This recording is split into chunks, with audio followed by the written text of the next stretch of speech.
여러분 안녕하세요. 좋은 아침입니다. 금주시장 전망 및 투자 전략 한번 같이 나눠보도록 하겠습니다. 여기는 여의도 펀드 매니저팀입니다. 네, 구독, 좋아요 한번 꼭 눌러주십시오. 감사합니다. 제가 지난주 토요일 아침에 올린 자료 중에서 핵심은 금리 상승이 한국 주식시장에 뭔가 위기감을 가져오고 있다. 이렇게 여러분들에게 결론적으로 이야기를 했죠. 즉 주식과 채권이 서로 협력해서 합해서 뭔가 자본시장에 영향을 미치는 케이스가 그렇게 많지는 않은데 최근에 가장 큰 요인들을 어떤 투자 포인트를 보면 채권 시장이 먼저 크게 흔들리면서 주식 시장에 영향을 미치는 그런 상황을 우리가 지금 보고 있습니다. 물론 1년에 서너 번씩 나타나는 아주 극히 드문 케이스인데요. 즉 외국인들이 국채 선물에서 매도를 치고 또한 주식에서 와서도 또 매도를 치는 주식과 채권을 다 매도치는 극히 어떤 변동성이 증가하는 리스크가 크게 나타나는 부분에 나타나는 그러한 현상이라고 저는 그렇게 이야기를 했습니다. 그만큼 한국 주식시장이 매력이 없는 거죠. 거기에 근본적인 펀더멘탈인 금리가 오르면서 문제를 크게 발생하는 것 같아요. 그렇습니다. 금리를 한 번만 올리는 게 아니라 여러 번 올릴 것이고 다음에 인플레이션도 잡히지도 않고 글로벌 공급망은 크게 위축이 되고 가장 크게 영향을 받을 것은 아시아다. 아시아에서 매도를 대신 칠 만한 국가는 한국밖에 없는 거죠. 여기에 테이퍼링이 11월부터 이제 또는 12월인데 11월부터 나올 확률이 높아 보입니다. 이런 것들이 선반영이 되면서 주식 채권이 모두 하락하는 그러한 장세였다. 이렇게 제가 정리를 해드렸습니다. 자, 볼까요? 단기 금리가 상승하면 장단기 금리가 축소되는 가장 나쁜 현상이 나타났습니다. 우리가 보통 장단기 금리 차가 줄어들면 뭔가 변동성이 있고 주식과 채권 시장에 안 좋은 일인데요. 단기 금리가 올라오면서 장기 금리와 단기 금리가 줄어든 거죠. 단기 금리는 국가 금융 정책과 재정 정책, 통화 정책에 의해서 많이 움직입니다. 그리고 시장의 유동성이라든지 이런 그 어떤 그 통화의 안 좋은 모습, 단기자금 시장이 뭐가 꼬여있을 때 이제 단기자금 시장이 올라오는데요. 장기 금리는 경제 전망을 많이 나타내죠. 우리가 채권을 발행할 때 3년, 10년, 5년 발행할 때 어떤 장기 금리는 주로 국가의 어떤 그 긴 그 경제 상황을 이야기하는데 이게 단기 금리가 올라왔다는 것은 장기적으로는 큰 문제는 없는데 단기적으로 뭔가 꼬여 있는 거죠. 그 대표적인 게 바로 정부의 한국은행과 정부의 무분별한 돈 조이기와 그리고 금리 인상입니다. 과연 이게 맞는지 제가 금요일날 침튀기에 여러분들에게 지금 정말 잘못된 부분이 있다 이렇게 말씀을 드렸죠. 일단 이러한 요인들이 한국 주식시장에 악재로 작용했다 이렇게 볼 수 있습니다. 단기금리 상승은 기업 실적을 갉아먹죠. 그렇죠? 단기금리 상승은 기업들의 실적과 성장력에 타격을 장기적으로 줍니다. 그렇습니다. 4분기부터는 3분기와 전혀 다른 기업 실적 하락이 조금씩 나타날 확률이 높다. 대표적으로 이제 삼성전자나 SK하이닉스, 뭐 현대자동차 이런 쪽이 지속적으로 공급망의 위기를 느낀다면, 공급망으로 타격을 받는다면, 거기에 금리까지 오른다면 문제는 있을 수 있을 것 같습니다. 이러한 분위기가 선반영되면서 한국 주가를 짓누르고 있는 것으로 파악된다. 단기금리 상승, 그리고 글로벌의 여러 문제들로 국내 기업들의 기업 영업이익이 충격을 받을 것이다. 이게 4분기와 내년 1분기에 나타날 것이다. 이러한 걱정과 고민이 미리 선반영된 상황이다. 이렇게 지난주 금요일까지 시장을 예상해 볼 수 있을 것 같습니다. 그렇다면 우리 투자자 입장에서는 방법은 두 가지죠. 시장을 떠나거나 아니면은 뭔가 대안이 될 수 있는 종목을 찾아야 되는데 이런 상황에서 대안이 될 수 있는 종목은 실적과 성장 이 두 가지를 다 가지고 있는 종목이나 섹터군을 찾아야 됩니다. 투자 시각을 여러분이 막 무분별하게 확대하기보다는 좁혀서 집중해야 되죠. 이런 케이스는 좁혀야 됩니다. 포트폴리오를 확대하시면 쫓아가면 또 늪에 빠집니다. 그래서 쫓아가시면 안 되고 핵심 리딩 그룹에 몰빵해서 좁혀서 투자해야 되는 그런 모습을 보이셔야 됩니다. 여러분들이 많이 고민하는 게 물려있는 종목들을 팔지 못하고 계속 주저주절 하시는데 저는 이 유튜브를 처음 시작할 당시에도 5G 과감하게 30% 덜어내라 이렇게 이야기했죠. 덜어내서 앞에 리딩하는 프런트에 있는 애들을 사라 이렇게 말씀을 드리는 지금도 변함이 없습니다. 연말까지는 그렇게 하셔야 될 것 같습니다. 성장과 수익 두 마리 토끼를 모두 가지고 있는 섹터는 2차전지, 게임, 엔터, 메타버스 등 몇몇 영역으로 한정이 되어 있습니다. 이들이 지속적으로 시장에서 조금씩 돌면서 시장을 리딩할 것입니다. 따라서 연말까지는 좁혀서 동 종목을 지속 보유하는 전략에는 답은 없어 보인다. 이게 제가 생각하는 이번 주 그리고 11월 달의 투자 전략입니다. 어제 주말에 제가 가장 관심을 가졌던 또 하나는 과연 한국의 기업 실적이 정말 하향하는 걸까? 지금 미국은 기업 실적을 발표했는데 80%가 넘게 서프라이즈가 나올 정도로 굉장히 호황이죠. 그런데 한국도 여기에 못지않게 호황인데 왜 사람들은 이렇게 호들갑을 떨면서 한국 기업 실적이 안 좋을까 이런 이야기들을 많이 하는데 실질적으로 까보면 2021년 코스피 순이익은 169조, 네이버 일회성 순이익 15조를 차감했을 경우 2022년은 184조로 9% 증가가 예상이 됩니다. 코스피 순이익도 2년 연속 사상 최고치를 경신할 전망입니다. 그러나 전망치가 8월에 189조를 찍고 조금씩 하락한다는 거죠. 그러니까 절대 금액이 중요한 것이 아니라 우리가 예상하고 기업 실적이 나오는 부분을 분석을 하고 전망을 했을 때 꺾였다는 거죠. 예상과 다르게 조금씩 꺾였다. 이게 더 훨씬 중요한 투자 포인트라는 거죠. 그렇죠? 네. 그래서 추가적인 이익 추정 하향 조정에 대한 우려가 한 번 더 남아있다. 이렇게 보고 있습니다. 왜 그러냐면 우리나라는 이제 위코로나를 이제 시작하는 거죠. 이제 시작하면 이게 양날의 칼입니다. 오프라인은 올라올 수 있는데 온라인 쪽에서도 죽거든요. 그래서 오프라인이 온라인에서만 소비했던 것보다 더 많이 올라줘야 되는데 이게 과연 그럴 수 있는 거냐 이런 거죠. 여기에 인플레이션, 금리, 글로벌 공급망의 리스크, 중국의 침체, 미국의 이제 여러 가지 인프라 법안의 그 갈등, 테이퍼링의 실시 이런 것들이 하나씩 해결될 거로 봤는데 이것들이 쉽게 해결이 안 되면서 더욱 악화하면서 더 문제는 장기화된다는 거죠. 장기화. 이게 제가 보기엔 핵심 포인트입니다. 고민은 조금씩 약화되면서 해결될 듯 하는데 해결되지 않고 장기화된다는 거죠. 이게 올 우리나라 4분기와 내년 1분기 실적에 치명타를 가할 거다. 이렇게 보는 시각이 많은데 저는 일단은 뭐 100% 동의하지 않지만 어느 정도 동의합니다. 하지만 시장은 늘 우리가 예측한 것과 다르게 움직인다는 사실을 꼭 명심을 해야 될 것 같습니다. 코스피 순이익 2년 연속 사상 최고치를 경신한다. 올해 169조에서 내년에 184조인데 그러나 이 상승 그렇죠. 률은 확실히 낮다. 꺾인다. 그리고 189조부터 꺾여 내려오고 있다. 이걸 이야기하는 거죠. 그렇죠? 네. 국내 이익 추정치 하향 조정 리스크가 있다. 그렇죠. 이런 것들이 영향을 미칠 것 같은데 하지만 또 글로벌 경제라는 게 언제 또 바뀔지 모르지 않습니까? 지금은 과거와 같이 다른 패턴으로 나타나는데 스피드와 속도 그리고 글로벌 공조가 된다면 문제는 또 쉽게 생각보다 빨리 해결될 수 있을 것 같습니다. 지금 로마에서 G20 협상이 있는데 핵심이 이제 글로벌 공급망의 어떤 복원이죠.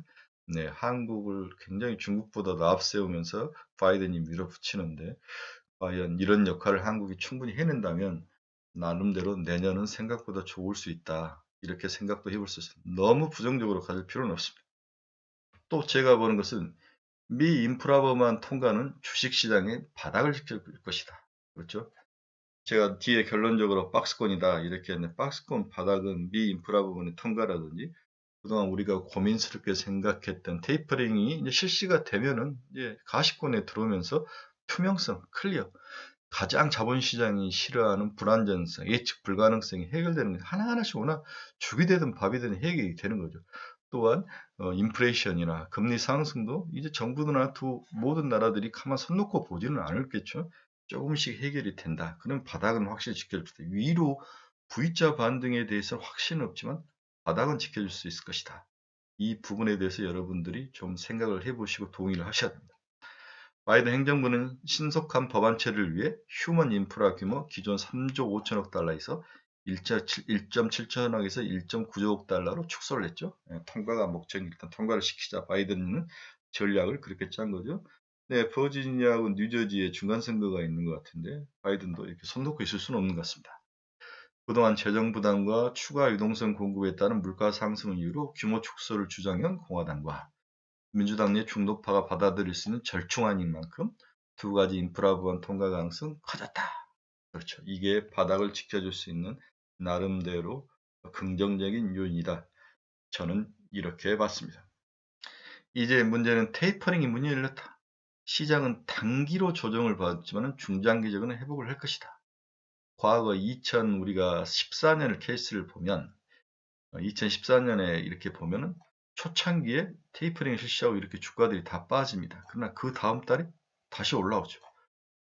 이렇게 많이 지속적으로 빠지는 것보다는 올라오는 달이 많았다는 거죠. 테이퍼링 실행 전까지는 10월 말 미국 인프라 부분 통과가 가져올 온기가 증시에 퍼지겠지만 시행이 확정될 경우 증시 하락에 대한 단기 영향은 불가피하다. 그렇죠? 네. 이렇게 한 달 정도는 빠지겠지만 그 다음에 오를 것이다. 이 한 달 동안에 우리가 견딜 수 있느냐. 연말이고 11월이고 여기에 우리 또 양도세 문제까지 걸려 있는데 이 부분이 좀 걱정은 되죠. 또 미국 내부에서는 그동안 너무 많이 이제 이야기가 됐기 때문에 사람들이 오히려 빨리 하면은 증시가 돌아설 수 있다. 이렇게 긍정적인 면을 보는 사람도 있는데 저는 양날이 칼인 것 같은데 약간 저는 후자입니다. 초기에는 좀 한 1-2주, 1주 정도 좀 힘들겠지만 반등력은 생각보다 빠를 수 있다. 이렇게 보고 있습니다. 이 아사르장 판에도 그래도 우리가 뭔가 관심 종목을 한두 개는 또 가지고 있어야 마음이 편하죠. 그렇죠? 네. 그래서 각 섹터별로 어떠한 것들을 우리가 또 주의해서 봐야 될지를 한번 다시 정리해 보겠습니다. 너무 많이 들은 이야기인데 한번 볼까요? 금리 상승 부분. 금요일 외국인 매도의 주 원인의 하나로 평가된다. 운영 경험상 초기 금리 상승 강도를 잡기가 힘들어진다. 초기 금리가 상승 트렌드를 차면은 아무리 한국은행이 돈을 풀어서 채권을 사고 싶다 그래도 잘 안 잡히더라고요. 저도 글로벌 채권 운영도 여러 번 해봤었는데 그렇습니다. 주식시장에서 채권 시장과 연결된 지속적인 외국인 매도 압력이 이어질 것이다. 금리 인상이 취약한 IT, 제약바이오, 중소형주는 단기적으로 하락, 좀 충격을 받을 수 있으니까 주의를 할 필요가 있다.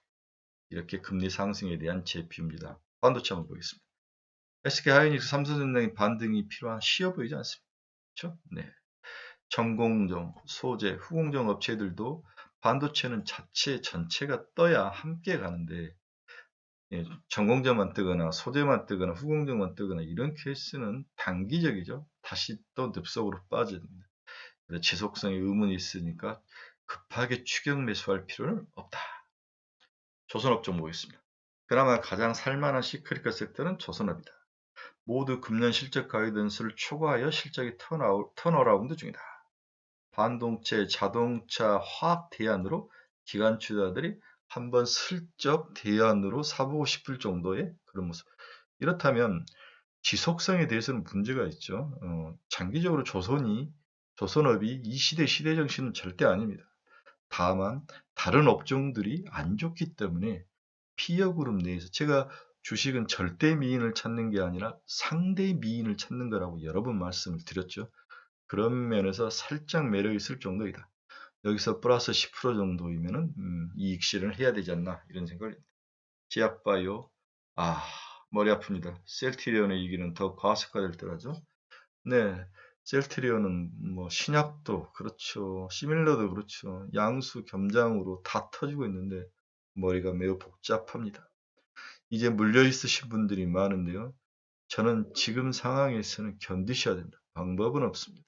이제 팔기는 너무 손실이 심하니까요. 셀트리온은 좀 길게 보시고 참으셔야 됩니다. 항상 주식은 우리가 최악의 어둠을 지날 때 빛이 나오는 거죠. 네, 여러분 셀트리온 주주분들 되게 마음 아프실 것 같은데 이미 팔기는 늦었습니다. 견디셔야 됩니다. 방법은 없습니다. 원전주 한번 보겠습니다. 지난 5월에도 원전주가 5월 중순에 살짝 올랐는데 딱 한 달 정도 오르고 바로 하락하더라고요. 이번 10월 달로 원전주가 딱 한 달간 올랐는데 이제 원전주가 더 갈 것 같지는 안 보입니다. 제가 봐서 원전주는 올라올 때마다 이익 실현 각이다. 이렇게 개인적으로 생각을 합니다. 2차전지 보겠습니다. 어느 정도 가격 조정과 기간 조정이 끝나 보이죠. 네, 좀 상승 트렌드를 볼 건데 V자 상승은 없겠지만 살짝 올라올 가능성은 있습니다. LF 배터리 문제도 이제 많이 얻어맞았기 때문에 그렇게 충격적이진 않다. 우리가 작년에 이제 배터리 데이 때 가격 하락, 뭐 원통형 배터리, 4860 배터리 뭐 이런 여러 가지가 이야기하면서 많이 두들겨 맞았는데요. 그 효과도 얼마 못 가더라도 한 2~3개월 또 견디면 또다시 올라오는 모습, 결국 삼원계가 이기는 거죠. 저는 이것도 그렇게 봤습니다. 우리가 생각한 만큼 그렇게 심각해 보이진 않습니다. 그래서 이제 안전하게 연말까지 한 10% 정도 수익을 내주고 싶다. 그런 분들은 오히려 2차 전지도 괜찮아 보입니다. 메타버스는 메타버스 섹터는 여전히 모든 업종 중에 최고죠. 네. 자이언트 스텝, 바이브 컴퍼니, 알체라, 맥스트, 덱스터, 위직 스튜디오 지속적으로 보유 추천합니다. 게임, 위메이드죠. 위메이드가 20만원까지 칠 때까지는 일단은 견디셔야 됩니다. 가지고 있으셔야 되죠.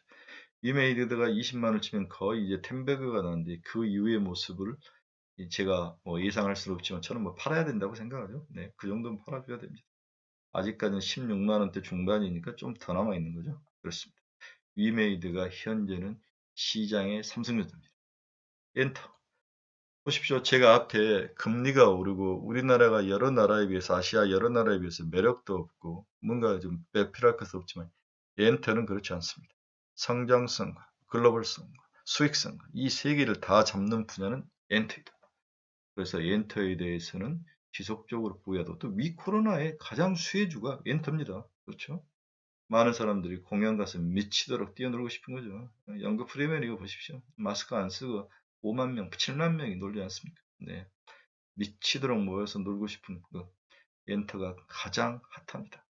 다음에 이 코로나주도 이제 슬슬 뜰 것 같은데요. 네, 이제 11월부터 여러 제꼈으니까 여행, 항공, 주류 회식 가셔야죠. 네. 12월 초까지 뭐 연말 회식이 다 끝날 것 같은데. 네, 이런 면에서 심리적으로 크게 수익에 도움은 안 되겠지만 바닥에 있던 것들이 올라왔다 심리적인 것들 이런 것들 한 20% 보고 먹고 던지셔야 됩니다. 이 정도로 이제 섹터를 정리해 봤습니다. 이번 주 주요 관심 종목, 투자 종목이 아니죠. 네, 추천 종목이 아닙니다. 여러분들이 관심 속을 가지고 있어라. 그래서 관심으로 제가 추천해 주면 70% 정도를 기본 바탕으로 해서 30%는 여러분들이 스스로 골방에서 생각해서 결정을 하라고 하는데 첫째는 아센디오. 네, 드라마 제작, 자이언트 테스트가 메타버스 제작이 들어가죠. 그렇죠. 지금 3,310원 정도 있는데 4,000원 정도까지 볼만한 문제는 매우 투기적입니다. 기업 실적 자체가 2018년인가요? 완전히 어장이 났다가 다시 살려서 왔는데 이런 종목은 고수들만 들어가셔야 됩니다. 일반인들은 들어가시면 안 됩니다. 물리면 아주 크게 다칠 것 같은데 그래도 약간 끼가 있는 종목을 좋아하시는 분들은 아센디 한번 쳐다보십시오. 아프리카 TV. 굉장히 좋습니다. 네. 지금 가격이 19만 원, 3천 원까지 쭉 우상의 45도 각도로 올라오는데요. 여전히 실적 고성장이 예상되고 있는 NFT, 최신 트렌드에 발빠르게 움직이고 있는데요. 아프리카 TV는 팬덤이 이미 형성됐습니다. 네, 제가 봐서는 우리 리니지처럼 이미 팬덤이 형성된 그 팬덤이 자기들만의 게임은 자기들끼리만 하지 않습니까? 그런데 이 아프리카 TV 팬덤은 지속적으로 번져나가는 것 같아요. 이제 고3들 수능 끝나면 또 달라붙죠. 겨울에 뭐 합니까? 게임 이런 거 보면서 노는 거죠. 요즘 젊은이들. 그러면서 아프리카 TV는 추격 매수해볼 만합니다. 저는 일시적으로 가격 조정이 있을 만한 한 종목인데 이렇게 우상향에서 이렇게 올라왔어요, 여러분. 그래도 이렇게 하지만 다시 올라가게 보인다. 아프리카 TV 아주 좋게 봤습니다. 이번 주말에 다날 그렇습니다.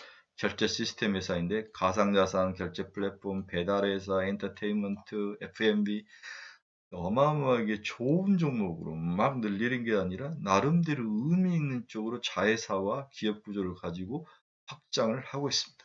지금 8,220원인데 12,000원 정도까지 봤습니다. 그래서 아센디오, 아프리카 TV, 다날 정도는 관심을 가지고 한번 보시면 이 아사리장에서 하락장에서도 나름대로 위로는 되지 않을까 그런 생각을 해봅니다. 즐거운 월요일 아침 한 줄 요약 결론하겠습니다. 2,900에서 3,050 사이의 박스권 전망이다. 지금은 박스권 하단에 와 있다. 쫄 필요는 없다. 존버하시고 너무 가슴 졸일 필요는 없다.